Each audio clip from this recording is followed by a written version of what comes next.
দুপুরবেলা বসে বসে ভাবছিলাম বিকেলবেলা ডোডোকে কি টিফিনে বানিয়ে দেওয়া যায়। আজকে একটু তাড়াহুড়ো আছে, কারণ আমাদের কিন্তু বিকেলবেলা একটা নিমন্ত্রণতে যেতে হবে। তারপরে হঠাৎ মনে পড়লো যে আমার ফ্রিজে কিন্তু দুটো তিনটে টুকরো মাংস আছে। সেইটাই কিন্তু আজকে মিক্সার গ্রাইন্ডারে গ্রাইন্ড করে নিয়ে পেঁয়াজ কুচি, রসুন কুচি, আদা কুচি আর লঙ্কা যেহেতু দেবো না, তাই জন্য দিয়েছিলাম কিন্তু একটু গোলমরিচের গুঁড়ো। তার মধ্যে দিয়েছিলাম একটু নুন, সয়া সস আর একটা ডিম, আর একটুখানি কর্নফ্লাওয়ার দিয়েছিলাম আর একটুখানি ময়দা দিয়েছিলাম। ওটাকে ভালো করে মেখে নিয়ে কিন্তু আমি রেখে দিয়েছিলাম 5-10 মিনিটের জন্য।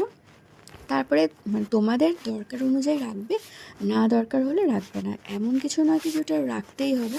আমার সময় ছিল একটু হাতে, তাই জন্য রেখে দিয়েছিলাম, বিকজ ছেলে ঘুমাচ্ছিল, সেই জন্য আমি একটু রাখতে পেরেছি। তো এটা রেখে দিয়েছিলাম। তারপরে দেখো সুন্দর করে মাখাও হয়ে গেছে কিন্তু আমার।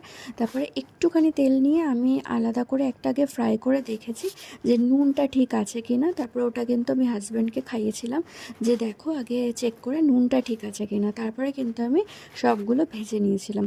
ভাজা কমপ্লিট হয়ে যাওয়ার পরে কিন্তু আগে আমি 4টে টুকরো ওকে খাইয়ে দিয়েছি। আর এই দেখো হাজব্যান্ড কিন্তু গিফট প্যাক করতে বসে পড়েছে।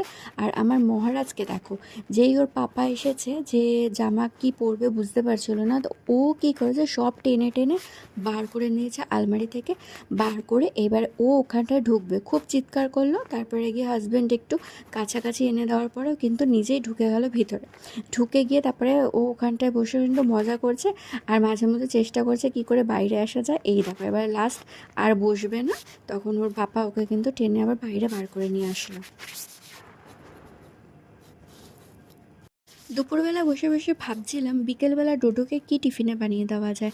আজকে একটু তাড়াহুড়ো আছে, কারণ আমাদের কিন্তু বিকেলবেলা একটা নিমন্ত্রণতে যেতে হবে। তারপরে হঠাৎ মনে পড়লো যে আমার ফ্রিজে কিন্তু দুটো তিনটে টুকরো মাংস আছে। সেইটাই কিন্তু আজকে মিক্সার গ্রাইন্ডারে গ্রাইন্ড করে নিয়ে পেঁয়াজ কুচি, রসুন কুচি, আদা কুচি আর লঙ্কা যেহেতু দেবো না, তাই জন্য দিয়েছিলাম কিন্তু একটু গোলমরিচের গুঁড়ো। তার মধ্যে দিয়েছিলাম একটু নুন, সয়া সস আর একটা ডিম, আর একটুখানি কর্নফ্লাওয়ার দিয়েছিলাম আর একটুখানি ময়দা দিয়েছিলাম। ওটাকে ভালো করে মেখে নিয়ে কিন্তু আমি রেখে দিয়েছিলাম 5-10 মিনিটের জন্য। তারপরে তোমাদের দরকার অনুযায়ী রাখবে, না দরকার হলে রাখবে না, এমন কিছু নয় কি যেটা রাখতেই হবে। আমার সময় ছিল একটু হাতে, তাই জন্য রেখে দিয়েছিলাম, বিকজ ছেলে ঘুমাচ্ছিল, সেই জন্য আমি একটু রাখতে পেরেছি। তো এটা রেখে দিয়েছিলাম। তারপরে দেখো সুন্দর করে মাখাও হয়ে গেছে কিন্তু আমার। তারপরে একটুখানি তেল নিয়ে আমি আলাদা করে একটাকে ফ্রাই করে দেখেছি যে নুনটা ঠিক আছে কি না। তারপরে ওটা কিন্তু আমি হাজব্যান্ডকে খাইয়েছিলাম যে দেখো আগে চেক করে নুনটা ঠিক আছে কি না। তারপরে কিন্তু আমি সবগুলো ভেজে নিয়েছিলাম। ভাজা কমপ্লিট হয়ে যাওয়ার পরে কিন্তু আগে আমি 4টে টুকরো ওকে খাইয়ে দিয়েছি। আর